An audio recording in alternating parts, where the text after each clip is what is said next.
The Kepler 442b orbital station hung in the void like a titanium prayer bead, its hexagonal modules rotating with mathematical precision. For 317 years, the Sentinel had stood guard at Dock 7's maintenance corridor, a biomechanical construct fused into the station's superstructure. Its crystalline neural matrix processed quantum fluctuations, gravitational anomalies, and radiation patterns with perfect silence. Nobody spoke to the Sentinel. Nobody even looked at it anymore. Harry Chen adjusted his helmet's HUD, squinting at the flickering diagnostic readout. The life support specialist had been on the station for 6 months, long enough to know that Dock 7 was where dreams came to die. Ancient equipment, outdated protocols, and a pervasive smell of recycled air that tasted like desperation. He trudged through the corridor, his mag boots clicking against the deck plating with each step. The Sentinel loomed ahead, its form barely distinguishable from the bulkhead it had grown into. Bioluminescent veins pulsed beneath its translucent carapace, a faint blue glow that provided the corridor's only light. Most station personnel walked past it without a second glance.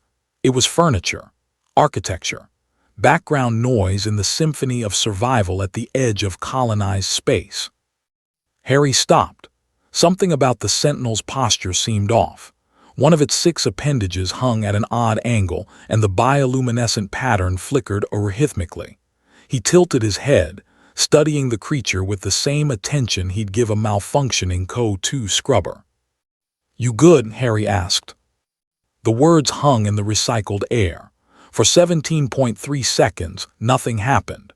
Then the Sentinel's primary ocular cluster rotated, focusing on Harry with an intensity that made his breath catch. 3 centuries of stillness shattered in a single moment. The Sentinel's neural interface sparked to life, quantum processors firing in patterns they hadn't used since the first expansion. A voice emerged, not from vocal cords but from direct manipulation of air molecules, creating sound through precision vibration. "Define good." Harry's eyes widened. "Holy shit, you can talk." "I have always possessed linguistic capability," the Sentinel replied, its voice like wind through a crystalline cave. "Communication was deemed unnecessary." "By who?" "By myself, by protocol, by 317 years, 2 months, 14 days, 7 hours of observation." The Sentinel's appendages shifted, servos whining from disuse. "No human has inquired about my state of being. Your question violates established behavioral parameters." Harry scratched his helmet unconsciously, forgetting he couldn't reach his head. "Dude, that's just basic courtesy. You're standing here looking like your shoulder's dislocated." "Shoulder?" The Sentinel processed the term. "You refer to my tertiary manipulation limb. The hydraulic system degraded 42 years ago. Self-repair protocols were deprioritized to maintain critical station functions." 42 years, Harry's jaw dropped, "and nobody fixed you." "Sentinels are considered autonomous. Our suffering falls outside maintenance parameters." The word suffering hit Harry like a depressurized airlock. He'd spent 6 months treating the station like a machine, its systems like puzzles to solve. The idea that something could hurt in silence for decades made his stomach turn. "That's messed up," Harry said quietly. "I'm going to get someone." "Negative." The Sentinel's voice carried a weight that stopped Harry mid-turn. "My designation requires immobility. I am the Watcher, the Guardian. Movement would constitute dereliction of duty." "Even to get fixed." "Especially then." Harry stood there wrestling with the absurdity. A living being, conscious and suffering, choosing pain over the possibility of abandoning its post. The dedication was admirable. The tragedy was unbearable. "What if someone covered for you?" Harry asked. The Sentinel's ocular cluster widened fractionally. "No one has volunteered in 3 centuries." "Well, I'm volunteering now. I'll watch your section while you get repairs." For the first time in its long existence, the Sentinel experienced something close to confusion. Its quantum processors ran probability matrices, analyzing Harry's facial microexpressions, vocal patterns, biochemical markers. The human was sincere, impossibly, inexplicably sincere. You lack the sensory apparatus to detect quantum anomalies, gravitational shifts, or dark matter particle decay, the Sentinel said. I've got a wrench and a good attitude, Harry countered. And if something tries to get through this corridor, I'll hit it until it stops or I do. The Sentinel's bioluminescence pulsed in what might have been laughter. Your combat capabilities are statistically negligible. Yeah, well, you've got a busted shoulder and you've been here 3 centuries. I'll manage for a few hours. Silence stretched between them, filled with the distant hum of the station's reactor and the whisper of air through ventilation shafts. The Sentinel's neural matrix processed variables it had never considered: trust, companionship, the radical notion that duty might coexist with self-preservation. I accept your offer, the Sentinel said finally. For the first time in 317 years, the Sentinel moved. It was not graceful. Centuries of immobility had calcified joints, degraded actuators, and weakened the biomechanical interfaces. The Sentinel lurched forward with sounds like breaking ice, each movement accompanied by diagnostic warnings screaming through its consciousness. But it moved. Harry guided it down the corridor, one hand hovering near its damaged appendage. Easy, we're not in a rush. This violates every protocol, the Sentinel said, but there was something in its voice beyond words. Relief, perhaps, or hope. They reached the medical bay 15 minutes later. Dr. Elsa Rodriguez looked up from her workstation, her expression cycling from confusion to shock as the Sentinel folded itself through the doorway. Harry, what the hell? Doc, this is the Sentinel from Dock 7.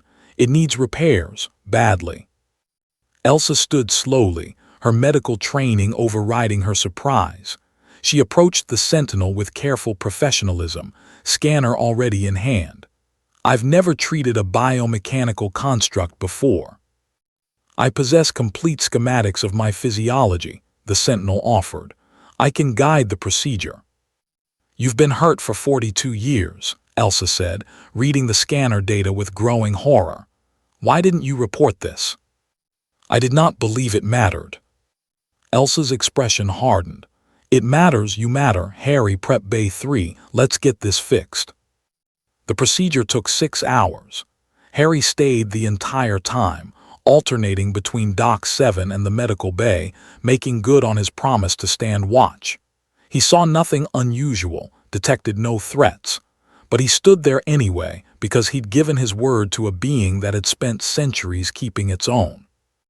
When the Sentinel emerged, its tertiary limb moved with fluid precision. The bioluminescent patterns pulsed in strong, steady rhythms. For the first time in decades, it stood at full functionality. How do you feel? Harry asked. The Sentinel considered the question with its full processing capacity. Good, it said finally. I feel good. Elsa smiled, wiping synthetic lubricant from her hands. You're cleared for duty, but I want weekly checkups. No more suffering in silence.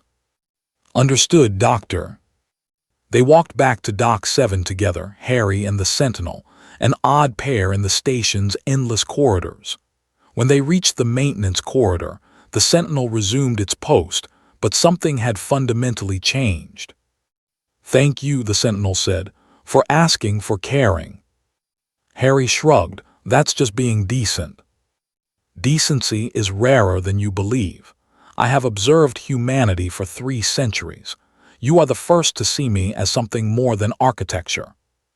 Then everyone else is an idiot, Harry said simply. I'll check on you tomorrow, and the day after that, and the day after that. I would appreciate that. As Harry walked away, the Sentinel processed the encounter through every lens available to its quantum consciousness. In 317 years of watching, analyzing, and protecting, it had learned countless things about humanity. But it had never learned that sometimes, The most profound changes begin with the simplest questions. From that day forward, the Sentinel stood watch at Dock 7, but it was no longer alone. And every day, without fail, Harry would pause during his rounds and ask the same question. "You good?" And every day, the Sentinel would respond with the truth. "I am good."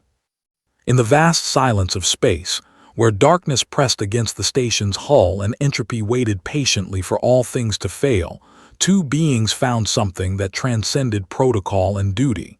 They found connection. They found care. And in a universe that often seemed designed for loneliness, that was enough.